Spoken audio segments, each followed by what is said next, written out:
Okay, let's break down this potential new U.S. policy. And it starts with a pretty staggering threat. We're talking about a potential 500% tariff. And the target? It's aimed squarely at India. Yeah, that's a five-fold increase on some tariffs. That's a huge economic escalation. So what's the deal with this drastic move? Well, it all comes down to a proposed new law. It's called the Sanctioning Russia Act. The source claims a potential Trump administration is on board. And the potential impacts go beyond economics, possibly hitting Indian citizens directly with visa bans. But this threat isn't just a one-off. It's actually part of a much bigger foreign policy idea. That idea is America first, and it's pretty clear. Put domestic interests above everything else. Just how far does this go? Well, the U.S. has reportedly pulled out of 66 international groups.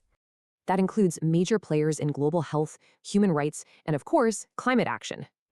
So what's really driving all of this? The source says it's a massive fight happening at home.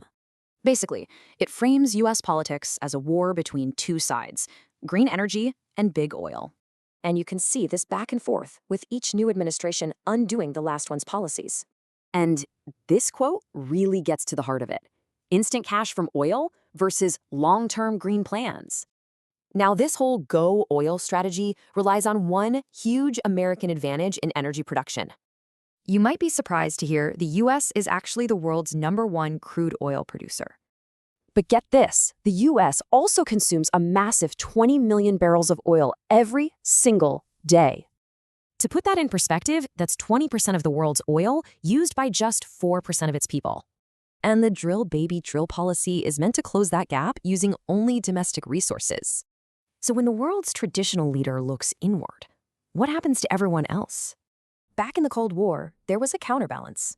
The source argues that's just not there anymore. The source is pretty dismissive of rivals, saying no other nation is really willing to step up.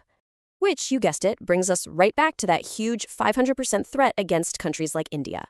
So, as domestic energy policy starts to reshape global power, you have to ask, what does that mean for everyone else?